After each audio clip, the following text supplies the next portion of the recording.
영국의 한 깊고 깊은 시골 마을에는 이러한 전설이 하나 있습니다.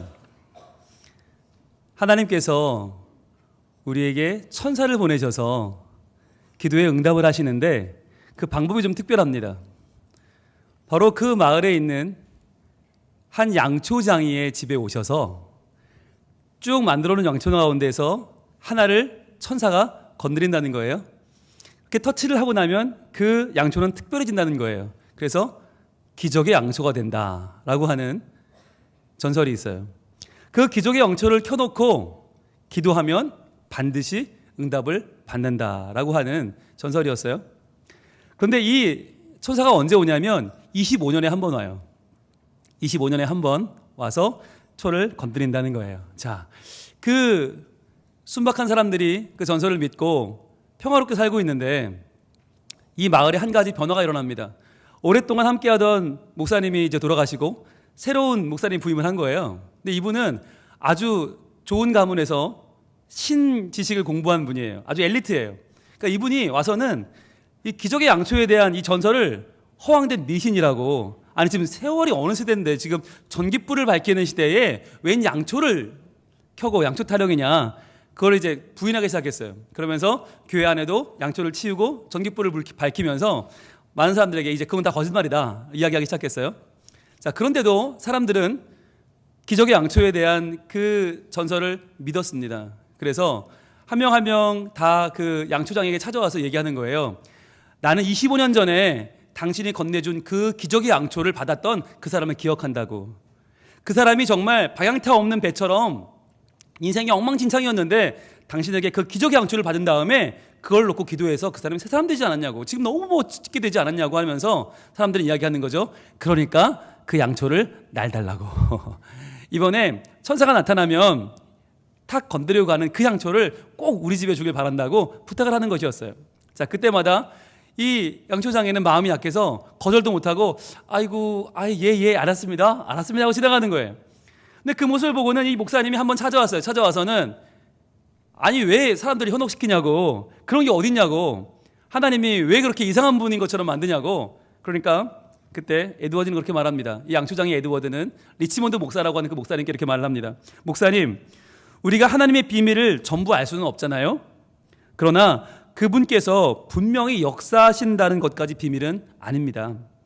만약 하나님께서 우리가 이해할 수 있는 방법으로만 행하신다면 그분이 어떻게 하나님이겠습니까? 우리 하나님 한번 믿어봅시다 하고 얘기하는 거예요.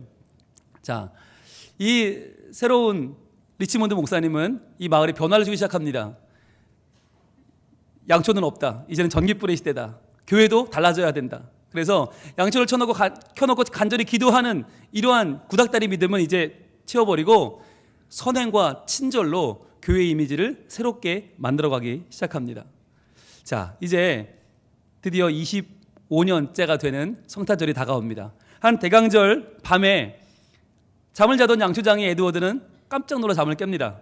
한밤중인데 화덕이 밝아오른 거예요. 아내를 깨웁니다. 여보, 천사가 나타났어요. 천사가. 보니까 정말 아주 아름다운 천사가 나타나서는 만들어 놓은 양초를 이렇게 손을 이렇게 흔들다가 하나를 딱 잡았어요. 근데 그 초가 빛나기 시작하는 거예요. 환하게 빛이 나는데 이미 천사는 뭐 안중에도 없고 두 사람이 여보, 저거 왼쪽 세 번째 저 양초 기억해요. 그리고는 천사가 사라지자마자 이제 헛둥지둥 그 양초를 향해 뛰어가는 거예요. 근데 그 순간에 발을 헛디뎌서 꽈당 넘어지고 맙니다. 그리고는 양초들이 다 엉망진창으로 흐트러지는 거예요. 자, 그 순간 그 기적의 양초의 빛이 사라져요. 뭔지 모르겠는 거예요. 자, 분명히 하나를 건드렸는데 그 왼쪽에 세 번째에 있던 그 양초가 어떤 건지 모르겠는 거예요. 이제 이 두 사람은 대혼란에 빠집니다. 그 다음날 어떻게 알았는지 마을 사람들이 찾아와서 얘기하는 거예요. 어제 천사가 다녀갔다면서요.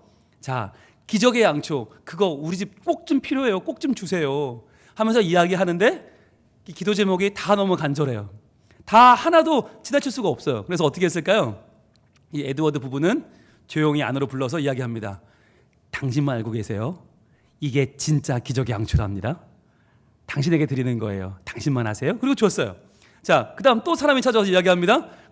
그럼 어떻게 해요? 불러서 당신만 아세요. 이게 진짜 기적의 양초예요. 자, 가져가세요. 그리고는 다 나눠준 거예요. 나눠주다 보니까 딱 2개가 남았어요. 이걸 어떻게 할까 하다가 그래도 우리 목사님 리치몬드 목사님에게 하나 갖다 드려야겠다. 그리고는 목사님께 갖다 드렸어요. 목사님이 됐다고 필요 없다고 그러는데 억지로 안겨줬어요. 그리고는 마지막 남은 하나 들고 집에 두 부부가 촛불을 켜고 기도합니다. 간절히 기도를 합니다. 자, 드디어 이제 성탄절 예배가 시작됩니다. 예배를 가는 두 사람, 이 양초장이 부부의 발걸음이 너무 무거운 거예요. 오늘 가면 분명히 이 예배 때 기적의 양초를 통한 응답받은 간증 시간이 있는데, 이 간증 시간에 누군가 한 명은 간증을 하겠죠? 근데 나머지는 뭐야? 그럼 내가 받은 건 뭐야? 그럴 텐데, 이거 어떡하지? 이거 정말 이거 마을을 떠날 때가 됐나? 막 너무 고민이 되는 거예요. 그리고는 열심히 그 교회를 갔습니다. 그리고 예배를 드리는데 속으로 기도했어요. 하나님, 기적의 양초에 대한 간증 시간을 갖지 않게 해주세요. 그냥 넘어가게 해주세요. 그러는데 야박하게도 이 리치몬드 목사님은 간증 시간을 가졌습니다. 여러분, 이 기적의 양초라는 게 이 마을에 있다는데, 그래요, 있다 칩시다. 그렇다면 누군가는 받았을 터인데 나와서 한번 간증이라도 한번 해보시오 라고 아주 도도하게 이야기했어요. 그 순간 에드워드 부부는 눈을 질끈 감았습니다. 사람들이 술렁이기 시작했어요. 술렁. 이젠 죽었다. 이제 우리 집은 사기꾼으로 찍히겠구나. 이제 우리 마을의 전통은 어떡하지? 막 고민이 됐어요. 근데 그 중에서도 두 사람 궁금한 거예요. 누구한테 간 게 진짜일까? 궁금해서 살짝 눈을 떴어요. 그랬더니 어떻게 됐을까요? 네, 모든 마을 사람이 다 일어난 거예요. 모든 마을 사람들이 전부 다 일어났어요. 그 중에 제일 먼저 뛰어나온 한 소년은 말을 못하는 소년이었어요. 어린 시절에 사고를 당해서 두려움 때문에 한마디도 못하던 그 소년이 입을 열어 이야기를 합니다. 여러분, 제가 말을 할 수 있게 되었어요. 그래서 축제가 된 거예요. 제가 그 기적의 양초를 받고 켜놓고 간절한 마음으로 기도했어요. 하나님, 저 입을 열어달라고, 말할 용기를 달라고, 하나님 주실 줄 믿습니다 하는 순간에 입이 뻥 되었다는 거예요. 그래서 이 소년이 말을 하기 시작했어요. 사람들이 너무너무 놀라운 거예요. 그때 한 부부가 또 이야기를 합니다. 우리에게는 아기가 있는데 이 아이가 너무 아파서 우린 기도했는데 하나님이 우리 가정에 알 수 없는 기쁨을 주셨다고. 이 아프지만 이 아픈 아기를 우리 가정에 주신 것이 하나님의 뜻임을 알게 됐다고. 너무 감사하다고. 우리 이제 이 아이에게 모든 기쁨을 우린 다 안겨줄 거라고 간증을 시작했어요. 또 열심히 싸우던 두 부부는 이 양초를 켜놓고 서로 손잡고 기도했다는 거예요. 처음으로. 이를 부득부득 갈면서도 그래도 기적의 양초니까 이 기적의 양초를 켰으니까 하나님, 이 붙잡은 손이 저주의 손, 분쟁의 손이 아니라 화해의 손이 되게 해달라고 간절히 기도했다는 거예요. 그런데 기도하고 났는데 그 양초 불빛에 바라보는 아내의 얼굴이 이뻐 보이더라는 거죠. 그 양초 불빛으로 보는 남편의 얼굴이 멋져 보이더라는 거예요. 옛날에 그렇게 죽고 못 살던 25년 전 결혼했던 그 모습이더라는 거예요. 그래서 그 가정이 화해를 하게 됐어요. 또 한 가정은 옆집 할머니와 정말 매일 싸우는 가정이었는데, 보라고, 우리 아이들 손을 좀 보라고, 그 할머니가 떠준 털 장갑을 지금 끼고 있지 않냐고, 그러면서 화해하게 됐다고, 우리 가정의 기적의 양초를 통해서 응답을 받았다고 다 이야기를 하는 거예요. 에드워드는 깜짝 놀랐죠. 실은 어떤 게 진짜인지 나도 모르는데, 하나 빼고는 다 같이 할 텐데 그 초를 켜고 정말 간절히 기도했더니 모든 가정이 다 응답을 받았다라고 하는 것입니다. 그렇다면 과연 에드워드는 뭘 기도했을까요? 에드워드는 촛불을 켜놓고 아내와 함께 뭘 기도했을까요? 하나님, 저희에게서 이 양초를 받아간 모든 마을 사람들이 기적의 양초라고 믿고 기도할 텐데 하나님, 하나도 남김없이 응답해 주세요 라고 기도했어요. 하나님은 그 기도까지, 모든 기도를 다 응답해 주신 것이죠. 여러분, 이 이야기는 미국의 아주 유명한 설교가고요, 가장 유명한 소설가이자 동화 작가인 맥스 루케이도라고 하는 목사님이 쓴 크리스마스 캔들이라고 하는 소설의 줄거리입니다. 이 이야기는 아주 유명해서 2008년도에 책이 나왔는데 2013년도에 크리스마스 캔들이라고 하는 영화로도 개봉이 됐어요. 아주 재미있고요, 볼만한 영화입니다. 자, 이 영화에서, 이 책에서 맥스 루케이도 목사님이 말하는 건 뭘까요? 뭘 말하고 싶은 걸까요? 기적인가요? 양초 하나 사야 되는 겁니까? 뭘 말하는 거죠? 바로 믿음이죠. 그렇죠.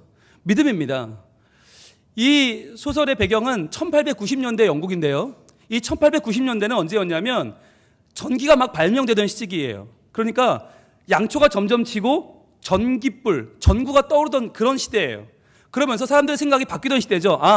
기도는 고리타분한 것, 하나님께 믿음으로 기도하는 건 구식 방식이고, 교회는 새로워져야 된다, 교회는 더 스마트해져야 되고, 교회는 이웃사랑과 친절과 사회봉사가 더 중요해 라고 영국 사회가 바뀌던 그 시기를 비유로 가져온 것이에요.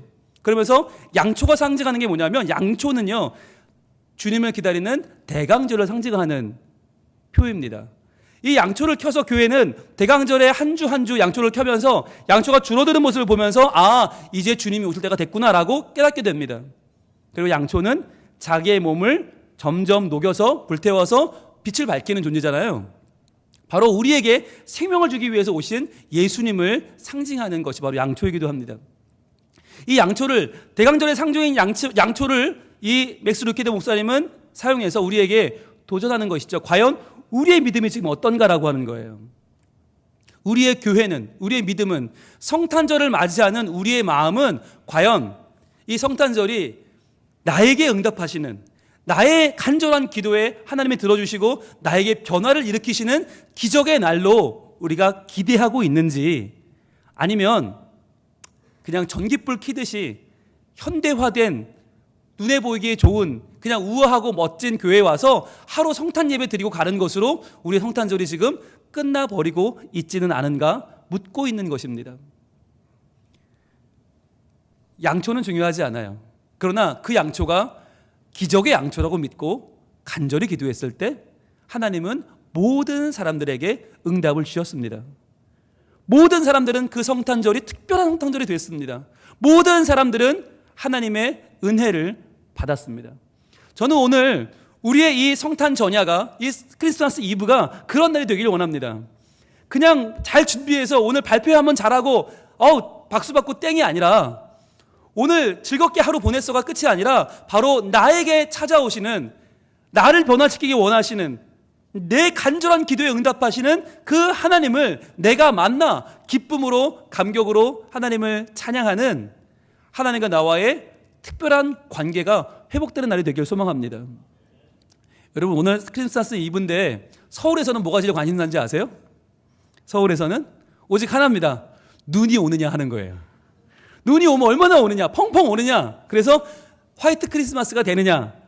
제가 43년을 그렇게 살았어요.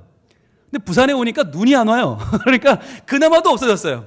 그러니까 그나마도 없어진 성탄절은 뭐냐면 그냥 성탄 크리스마스 세일, 아니면 크리스마스 파티, 크리스마스 선물이 모든 것이 다 이제는 그거로 끝나버리는 성탄절이 되어버린 거죠. 성탄절은 더 이상 예수님과는 관계가 없는, 그냥 한번 사람들이 언급하고 지나가는, 그냥 때가 됐으니까 성탄 헌금하고 성탄 칸타타 한번 들으면 그냥 또 넘어가는, 연말로 접어드는 하나의 통과 의례처럼 성탄절이 되어버렸다라고 하는 것이죠. 참 아쉬운 일이 아닐 수 없어요. 여러분, 제가 지난주에 베트남을 다녀왔습니다. 근데 베트남 가보니까요, 그 호치민시라고 하는 도시가 수도인데 우리나라보다 상당히 경제적으로는 좀 떨어지는, 물가가 낮은 나라예요. 그런데 그 나라에 온통 다 지금 성탄 장식으로 가득 차 있어요. 가는 데마다 트리고요, 가는 데마다 막 캐롤 나오고요, 가는 데마다 막 산타 루돌프가 우리를 맞이하고요, 어서 오세요, 어서 오세요 다 그러고 있고요. 그런데 호치민은, 베트남은요, 전 국민의 80에서 90% 이상이 불교를 믿는 불교 국가예요. 그러니까 예수님에 대한 믿음이 없어요. 예수가 누군지도 몰라요. 성탄절이 어떤 날인지를 몰라요. 그런데 프랑스의 100년 이상의 식민지 생활을 하면서 이 사람들이 서양의 문물은 알아요. 그러니까 성탄절이 기쁜 날인데 왜 기쁜지는 모르고 그냥 너도 나도 잔치를 벌이고 있는 거예요. 굉장히 낯선 모습이, 베트남은 지금 한여름 더위거든요. 29도 30도가 되는데 눈도 안 오는 그 나라에서 온 나라를 다 트리를 만들고 선물을 갖다 놓고 막 산타가 있고 그러니까 되게 어색해요. 그런데 저는 마음으로 좀 답답했어요. 아니, 저렇게 그냥 겉모습만 따라할 게 아니라 성탄의 참 기쁨을 알아야 되는데, 우리에게 선물로 오신 예수님을 만나야 되는데 그걸 모르는 거예요. 너무 답답했어요. 그래서 그 백화점에 보니까 선물을 이렇게, 선물 상자를 정말 멋진 거 갖다 놨어요. 근데 여러분, 그 안에 뭐가 있을까요? 아마 텅 비어 있겠죠? 그건 장식에 불과하니까. 그 장식이니까 리본을 뜯을 수도 없고요, 상자를 열 수도 없어요. 저는, 제 바람은 그 최고급 백화점에 상징으로 갖다 놓은 그 선물 상자를 뜯어서 보여주고 싶었어요. 여러분에게 온 성탄절의 진짜 선물은 아기 예수님이라고. 아기 예수님이 바로 당신을 위해 오셨다고, 당신의 생명을 구원하고 당신에게 천국을 주기 위해서 예수님 오셨다고 저는 보여주고 싶었어요. 자, 그런데 일정을 마치고 비행기를 타고 부산으로 왔습니다. 그랬더니 또 한 번 놀랐습니다. 성탄의 분위기가 하나도 없는 거예요. 아니, 우리나라는 적어도 전 국민의 4분의 1이 예수를 믿잖아요. 적어도 우린 4분의 1이 기독교도 아닙니까? 그런데도 단 10%도 예수 안 믿는 베트남은 그렇게 온통 온 나라가 성탄 분위기로 난리인데, 우리나라는요 진짜 찾아볼 수가 없는 거예요. 이게 뭘까요? 이미 우린 졸업한 거죠. 이미 우리는 뭐 성탄절 흥분하고 캐롤 틀고 뭐, 야, 그런 거는 이제 이미 의미 없어. 우리한테는 별로 상관없어. 왜? 살기가 힘든데? 먹고 살기 힘든데 무슨 성탄절이야, 얼어 죽을. 무슨 크리스마스야. 에이, 그냥 조용히 넘어가자. 이런 분위기가 돼버린 거예요. 근데 여러분, 예수님의 예자도 모르면서 온통 성탄절 장식을 해놓은 베트남 호치민도 말이 안 되지만, 반면에 예수님을 분명히 아는데, 예수님이 나를 구원하시려고 이 땅에 오셨다는 것을 알면서도 그것을 축하하지 않고 기뻐하지 않는 우리나라도 비정상이라는 거죠. 둘 다 어울리지 않지 않습니까? 뭔가 지금 균형이 맞지 않는 것 아닙니까? 나에게 내 인생의 변화를 주기 위해서 우리에게 오신 참된 선물 예수 그리스도, 그분을 기억해야 한다는 거죠. 여러분 생각해 보세요. 어떤 종교의 창시자 생일날 선물 주고받는 이 습관이, 전통이 어디 있습니까? 여러분 4월 초포일날 선물 교환하세요? 뭐 마음의 생일날, 공자 생일날 뭐 선물 주고받으세요? 그런 거 없어요. 그런데 성탄절에는 왜 우리는 선물을 주고받죠? 왜 성탄절에 선물 이 물동량이 이렇게 엄청나죠? 경제적 효과가 엄청나지 않습니까? 여러분 성탄 선물 기대하지 않으세요?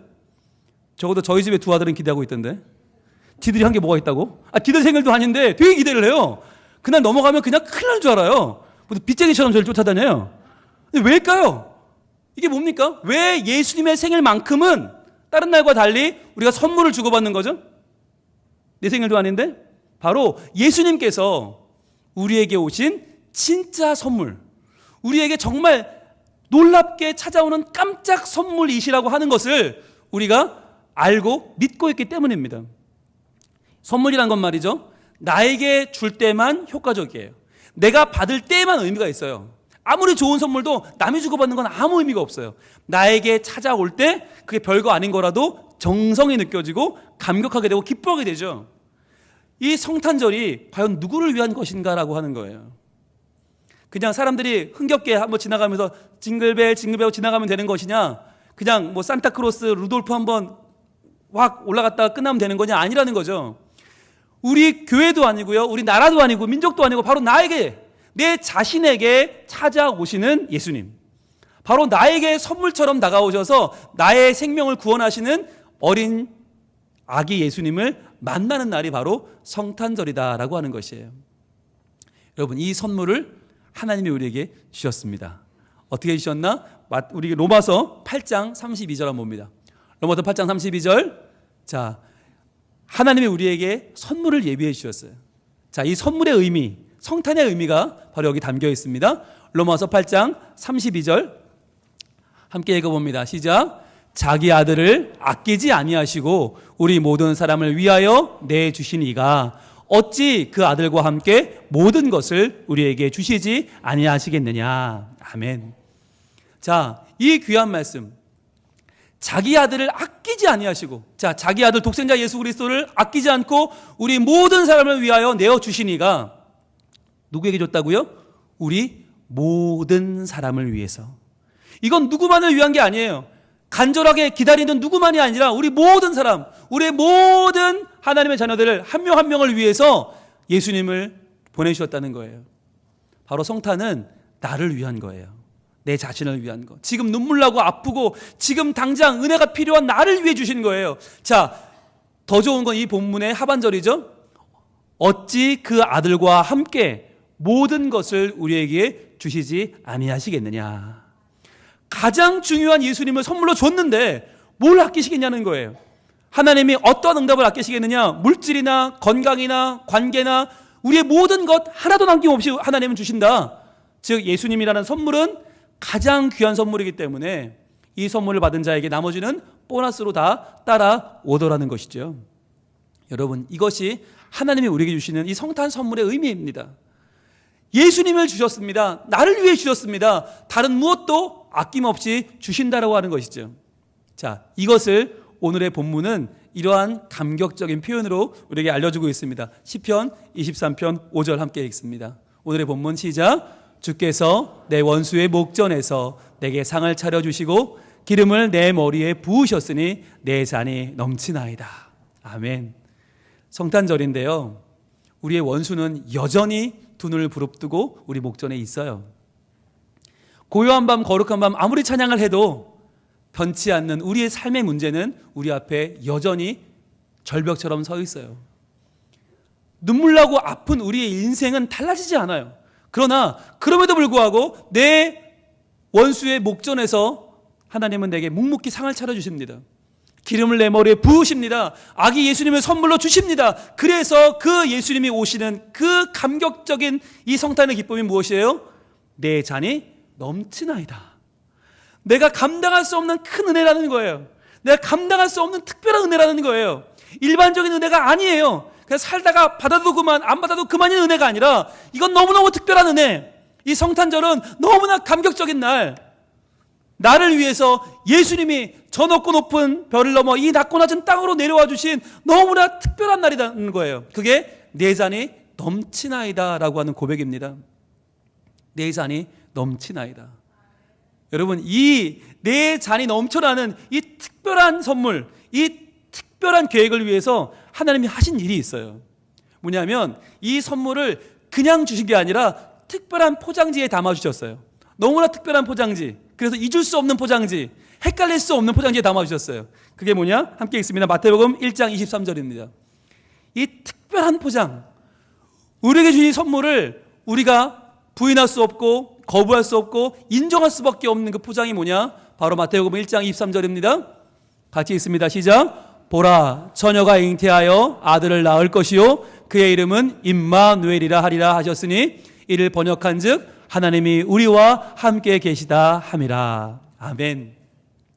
어떻게 주셨나? 보라, 처녀가 잉태하여 아들을 낳을 것이다. 이렇게 주셨다는 말이에요. 아니, 여러분, 이것 때문에 얼마나 논란이 됩니까? 얼마나 많은 이 철학자들이, 이성적인 사람들이, 종교학자들이 시비를 걸어옵니까? 말이 되는 소리를 좀 해라. 어떻게 처녀가 애를 낳냐? 어떻게 처녀가 아들을 낳냐? 말이 안 되지 않냐? 여러분, 이렇게 안 했으면요, 아마 예수님 오셨다는 걸 다 믿을걸요? 이것 때문에 안 믿는 사람이 얼마나 많아요. 그런데 왜 이렇게 한 것입니까? 바로 예수님이 이 땅에 오시는 것이 특별한 선물이라는 걸 알려주기 위해서예요. 이건 일반적으로 아무 아기나 태어났다가 하나님이 점 찍어서 에이, 너 구세주 해라, 이게 아닌 거예요. 우리에게 일반적으로는 절대로 올 수 없는 은혜, 우리의 잔이 차 올라 넘칠 수밖에 없는 그 특별한 은혜가 뭐냐? 바로 처녀가 잉태하여 아들을 낳았다는 거예요. 그래서요, 이제 이 예수님의 오심은 이해의 사건이 아니라 믿음의 사건이 되는 것입니다. 여러분, 기적의 양초 이해할 수 있어요? 아니요. 내가 받은 것이 기적의 양초라고 믿는 거예요. 믿고 기도했더니 응답이 되더라는 거죠. 내가 달라지더라는 거죠. 막혔던 내 입이 열리고 막힌 관계가 열어지고 막혔던 사랑이 흘러가기 시작하더라는 것이에요. 이게 믿음이에요. 바로 이러한 믿음으로 예수님을 맞이하기 위해서 주신 특별한 장치가 뭐냐? 바로 처녀가 잉태하여 아들을 낳는 거죠. 그런데요, 이거보다 더 말이 안 되는 게 있어요. 바로 하반절이에요. 임마누엘이라 하리라. 임마누엘이라 하리라. 그 뜻이 뭐라고요? 번역한즉 하나님이 우리와 함께 계시다 함이라. 이게 더 말이 안 되는 거 아니에요? 아니, 어떻게 그 크신 하나님이, 그 존귀한 하나님이, 선하고 인자함이 끝이 없는 그 하나님이 이 아무것도 아닌 나와 함께 할 수 있습니까? 어떻게 임마누엘이 가능합니까? 여전히 성탄절이지만 여전히 의심하고 여전히 회의하고 여전히 아프고 여전히 해결된 건 없는 나에게 하나님이 다가오신다는 거예요. 나를 만나주신다는 거예요. 여러분, 크리스마스 캔들의 영화 버전은 이렇게 끝이 납니다. 온 마을 사람들이 간증을 끝낸 그 예배 가운데 오직 은혜 받지 못한 한 명이 있었습니다. 그는 바로 리치몬드 목사였어요. 그는 아직도 믿지 못해요. 기적의 양초는 없다. 이건 다 거짓말이다. 그런데 예배가 끝나고 사람들이 돌아가기 시작했는데 그날 폭풍우가 몰아칩니다.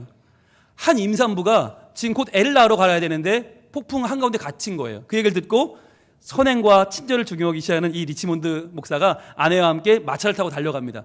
갔는데 폭풍이 너무 세게 몰아치니까 이 여인을 구할 수가 없는 거예요. 마차가 넘어지고 그 안에 갇혔는데 구할 수가 없는 거예요. 폭풍이 너무 치니까.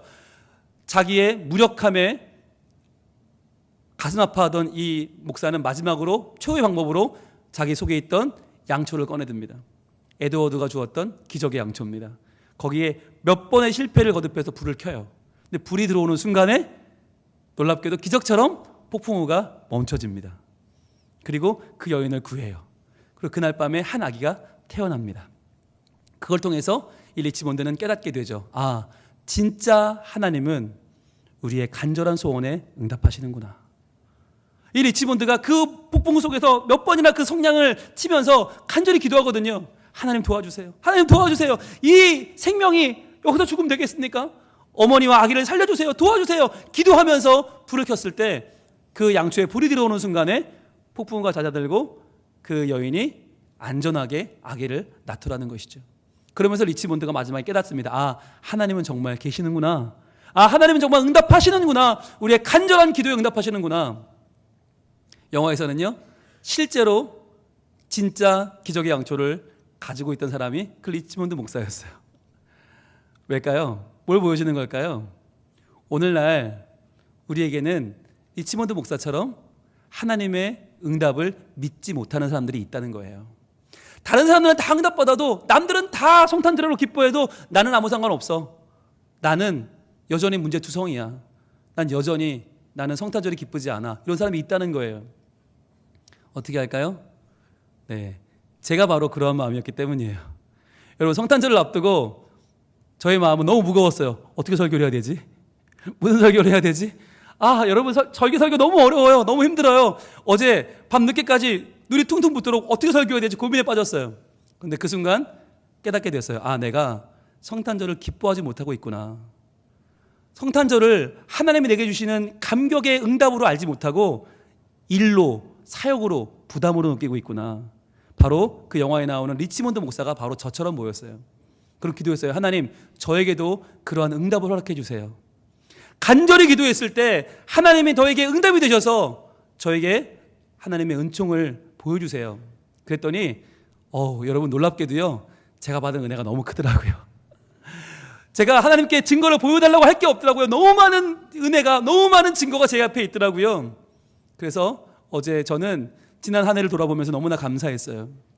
여기까지 달려온 모든 날들이 감사했어요. 아, 모든 것이 하나님의 은혜였고 하나님의 기적이었구나. 이 성탄은 바로 나를 위해 예비하신 하나님의 축복이구나. 저는 깨달았어요. 저는 오늘 이 시간 우리 모두의 마음이 이렇게 하나님을 향해서 열리기를 소망합니다.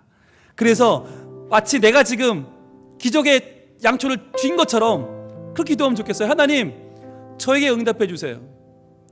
언제나 내 모습 너무나 부끄러워서 무릎 꿇어 주님께 가도 모자라기만 한 나인데, 이렇게 연약한 나라도 하나님 사랑하셔서 저에게 이 성탄절을 주셨습니다. 아기 예수님의 탄생, 이 기쁨을 주셨습니다. 주님 내 안에 임마누엘의 하나님 내게 오셔서 이 연약한 나를, 이 무지한 나를, 이 막막한 나를 다시 한번 일으켜 세워주시고 하나님이여, 나를 하나님의 은혜로 온전케 하여 주옵소서. 기도하는 마음으로 찬양할 때에 하나님 우리에게 오늘 특별한 응답으로 함께 하실 줄로 믿습니다. 찬양하겠습니다. 언제나 내 모습 너무나 부끄러워 무릎 꿇어 주님께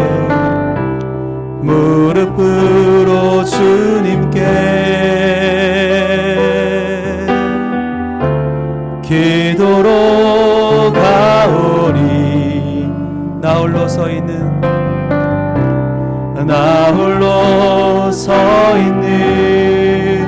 죽은 내 영을 깨워 주옵소서.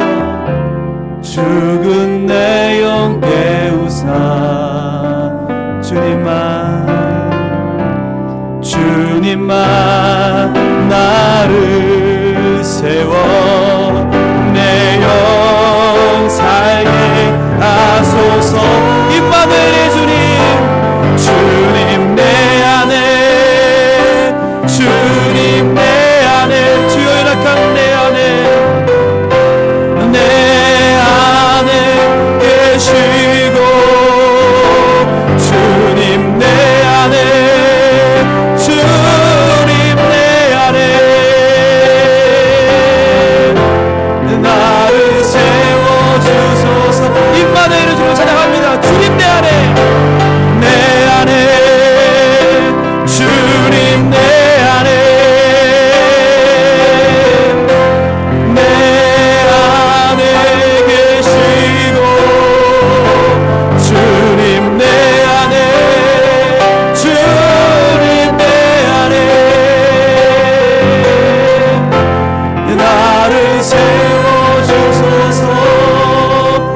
기도하겠습니다. 하나님, 성탄절인데, 성탄절 이브가 다가왔는데 내 마음은 아직도 하나도 해결되지 않고 그저 막막하고 연약할 뿐입니다. 성탄절이라는데 와닿지 않습니다.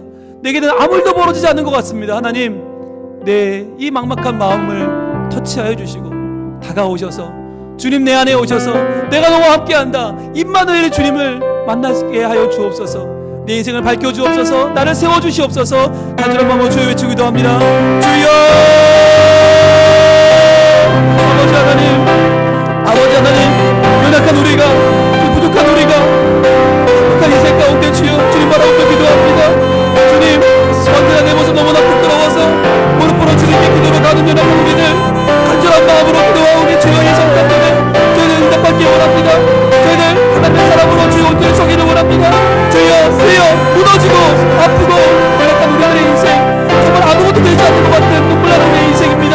주님, 그러나 우리의 인생을 주님 앞에 내어드리며 저희는 기도를 나가게 수고하오니 주여 악의 주님 우리에게 오셔서 우리의 인생을 변화시켜 주시는 참된 응답이 되어주시고 내 인생을 내 인생을 새롭게 하시는, 나를 세워주시는 하나님의 속죄 되기를 원합니다.